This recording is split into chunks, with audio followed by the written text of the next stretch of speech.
14. Losers, weepers. It's one thing to have failed miserably at something, but another thing entirely when disaster strikes you and nobody knows the terrible thing that has happened or how awful you feel.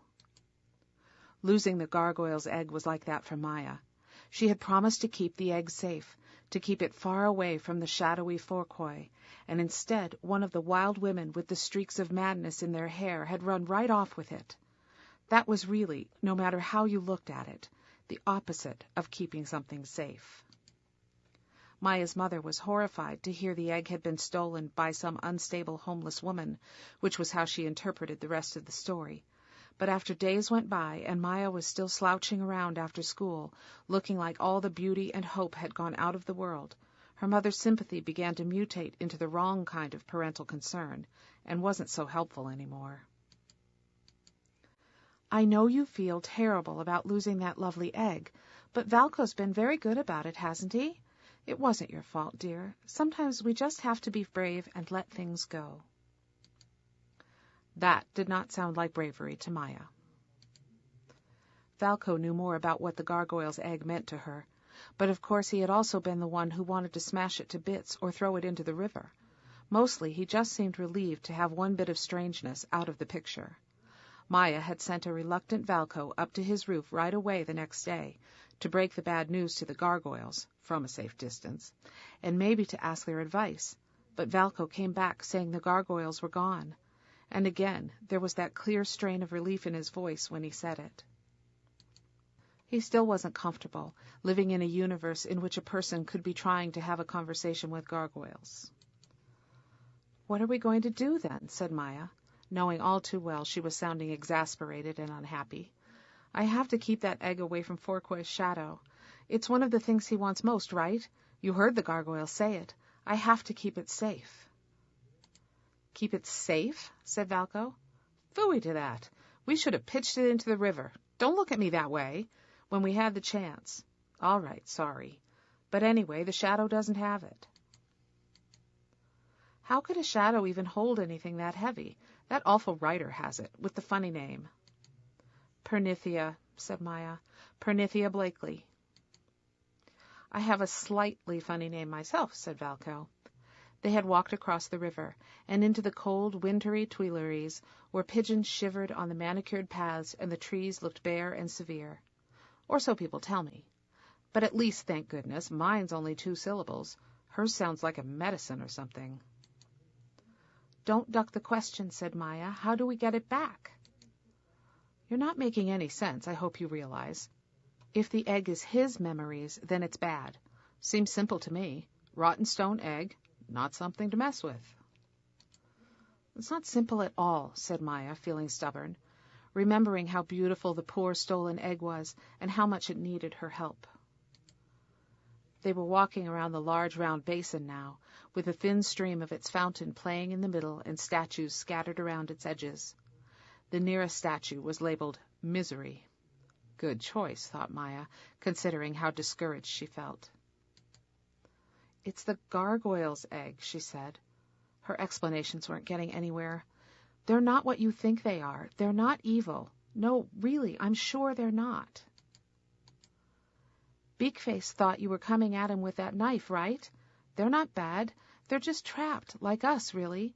We're all trapped in Fourquois' magic and trying to squirm out of it." "I'm not," said Valco. "I have worse troubles. My grandmother with a mole is coming to Paris any day now, so I'm just plain doomed." "Convince her you need to stay," said Maya. "Good luck to me with that," said Valco. "I'd say chances are slim to none, just at the moment. She's stubborn, my grandmother. You know what, though?" "What?" said Maya. "About your stolen egg," he said. So he was at least thinking about it. That was comforting. "Okay, here's the thing. Maybe the crazy writer who ran off with the gargoyle's egg doesn't know exactly what it is, doesn't know the shadowy guy needs it. Remember what she was saying when she grabbed it? Stuff about how important it probably was to you, how it could lure you anywhere to rescue it. They want to use it as bait for you. Maybe they don't even realize the egg is something the shadow needs. All they have to do is read the stuff written all over it." They aren't that smart when they're being samodivi. Haven't you noticed that? And the shadow thing isn't smart either. They don't know much about anything, just scraps of stuff. Shadows don't have much room for brains, you know. So maybe she and Valko were smarter than shadows. That was what Maya's mother called clutching at straws. But Maya reached out to that straw, and yes, she clutched. But she had heard what Valko had to say about the egg being bait. Well, it was true. She had to rescue that egg. She admitted that. It was finding a way to do exactly what the shadow expected her to do, while still being able to wriggle out of the trap somehow at the last possible moment. That was the challenge for Maya. Her mother was waiting for her when she got home. She had a perplexed expression. "Maya," she said, "guess who called to talk to me? The Bulgarian embassy." Maya had a brief image of a building picking up a really enormous phone. "I mean, your friend's mother, the diplomat. Dr. Milena Nikolova, who used to be Milena Todorova. Do you know she used to play chess?" "She called? She told you about playing chess?" Maya was taken aback. No, said Maya's mother, laughing. "I mean, yes, she called, but I was the one who asked her about the chess when she told me her name. She was semi-famous, you know, when I was young. My mother cut out an article from a magazine about girls doing remarkable things all around the world and put it up on our wall as inspiration. And one of those girls was Milena Todorova. There was a picture of her, the most intense child you ever saw, looking right into the camera with a knight in her hand. She married young. I remember that, too. Ha! Now I've spoken to her on the phone." Maya went from being taken aback to being slightly horrified. "What did she say? What was she calling about? And, Mom, what if she'd been the wrong Milena Todorova?" Maya's mother laughed again. "She would have said, 'No, I'm sorry, I never played chess,' and that would have been the end of it. Don't worry, Maya. I was polite and quite restrained, and she was perfectly friendly. I said you felt awful about what had happened, and she was very kind about it. She said no one had taken any offense, that these things happen, and they were simply glad Valko has found such a loyal friend here. I guess he didn't make so many close friends when they lived in New York." "Wait," said Maya, that horrified feeling spreading very fast through all her limbs. "You said I felt awful? About what? What did you say I felt awful about? What were they not offended by?" "Mom, what exactly did you say to her?" Maya's mother looked surprised. "What do you think? That poor egg that was stolen, of course. I know how awful you've been feeling about it, such a lovely gift, and worried about what Valko's parents would think, too, that you'd been careless with it. Don't look at me that way. I know it wasn't your fault. But anyway, as I said, she was very nice. I just said, 'My poor girl has been feeling so bad about what happened after the lovely dinner you gave,' and she jumped right in, very reassuring." "Oh." "But that wasn't why she was calling anyway. She called us because another guest at that party has been trying to contact you, the woman who writes books. Did you talk to her much, Maya? Anyway, apparently she was quite taken with you and was wondering whether you'd like to be a sort of advanced reader or something for the book she's writing." "What?" said Maya. "Don't look so shocked, Maya.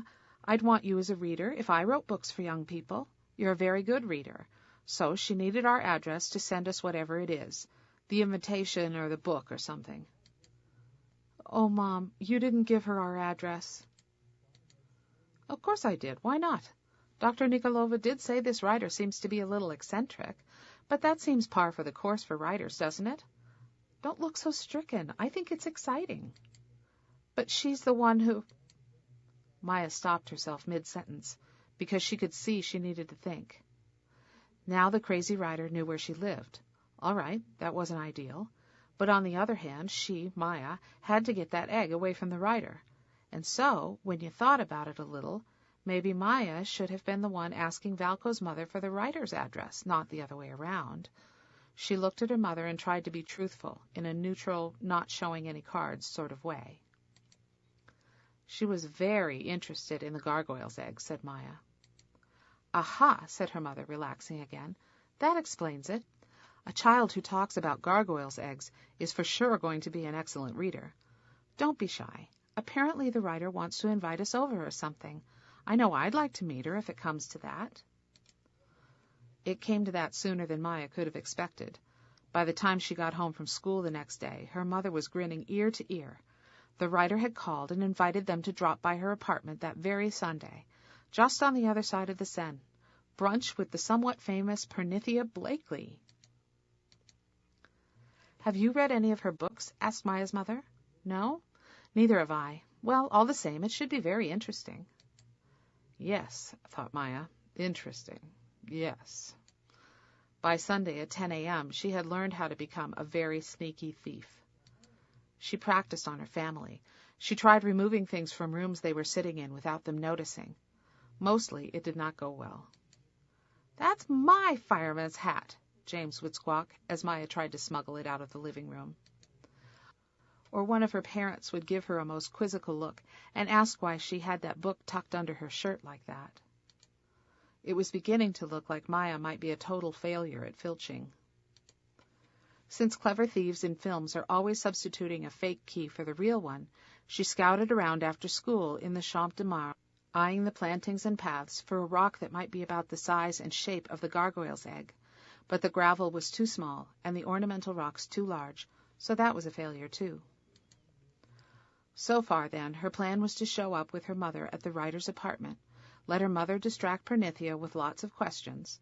This part of the plan was solid. Her mother could always be counted on to have a million questions. And then miraculously find the egg, snatch it, grab her mother's hand, and skedaddle. Valco's opinion of this plan was pretty low. They were standing in the schoolyard, trying not to mind the faint spatter of rain that had driven most of the people to the more protected edges of the place. In Histoire-Géographie, they were beginning to study the Second World War. It was that sort of day. "You're going to go through this woman's closets and drawers, and she's not going to notice?" he said. "And have you counted to 137 recently?" There was a dreadful pause while Maya started adding up hours in her head. 11 a.m. Sunday, said Valco. "Can you be out of there in an hour? Can you promise to be out of there?" "Won't it be far enough away to be safe?" said Maya. The writer lived on some little street by the Trocadero, on the far side of the Seine. "Not this time," said Valco. "Doubling, remember? If the pattern holds, the strangeness will reach almost to the Arc de Triomphe. Think of the traffic jams then." Their dark thoughts were interrupted by the jangle of the bell. That was Friday. On Saturday, Maya's mother was in bed with a bad stomach. She looked miserable. "Don't worry, I'll be fine by tomorrow," she said, and turned her face to the wall to keep Maya from worrying. That evening, though, she was no better. Maya looked at that unhappy gray face, and all sorts of pieces of her heart that had been carefully glued back together over the past year or so fell apart again and were sharp and pointy in her chest. She could see that things were going very wrong. "I'm so sorry," her mother said, reaching out to touch the opal on Maya's bracelet, a quick touch of a thin finger. "I know how much you wanted to go see this writer of yours." "Wanted?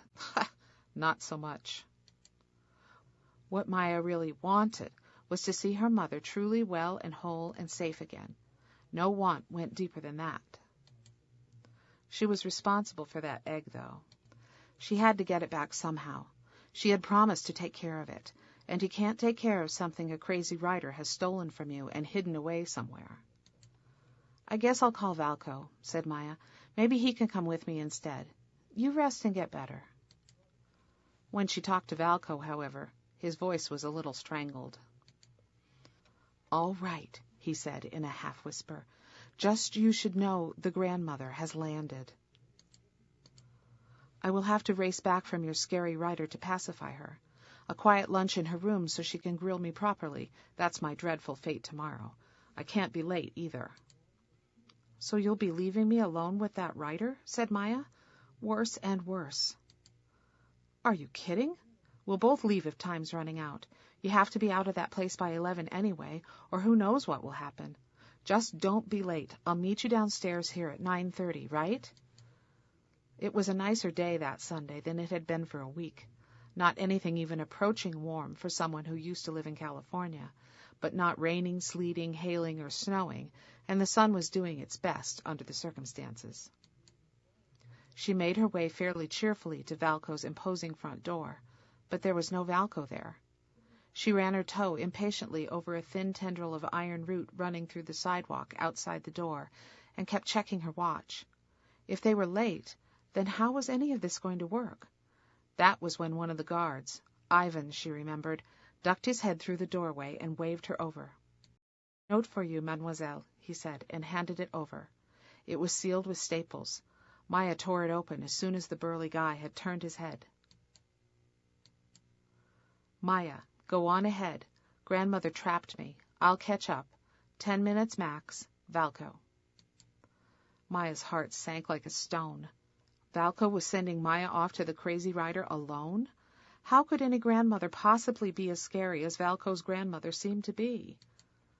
She thought about not going at all, about just giving up and going home, but that was not what a brave person would do. A brave person with responsibilities. She had promised those gargoyles. She had to keep that egg safe.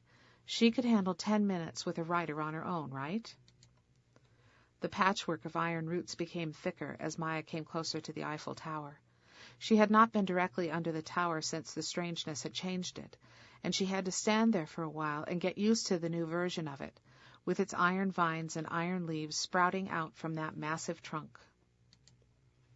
"Eiffel Tower, tree of the world," said one of the young men, waving the heavy loops of Eiffel Tower keychains he hoped to sell for €1 or so. The keychains showed the old, untree-like tower, but he didn't seem to notice. The not noticing power of the strangeness was the strangest part of it, as far as Maya was concerned. It made her feel slightly ill, the way everybody kept not noticing everything changing all around them. "Take the tower home with you. Souvenirs, cheap." Maya shook her head and pulled herself away from the tower, went fast under the noses of the enormous stone horses guarding the Pont de Lena, and crossed the Seine, wishing all the time and with all her heart that she was not walking alone. She was heading for the merry-go-round in the Trocadero Gardens. Those were the instructions her mother had passed on to her. A carousel at the foot of the great stairs up to the Palais de Chaillot, which was really just a few imposing museums, and the plaza where tour buses stopped to let everyone get pictures of themselves in front of the tower to prove they had really come to Paris. She avoided the stairs, turned left at the carousel, and walked along the edge of the gardens. At the end of the park there were supposed to be, according to Maya's mother, secret stairs to a secret street. Maya's mother had gotten the directions from the writer, but then, being Maya's mother, she had probably fancied them up a little.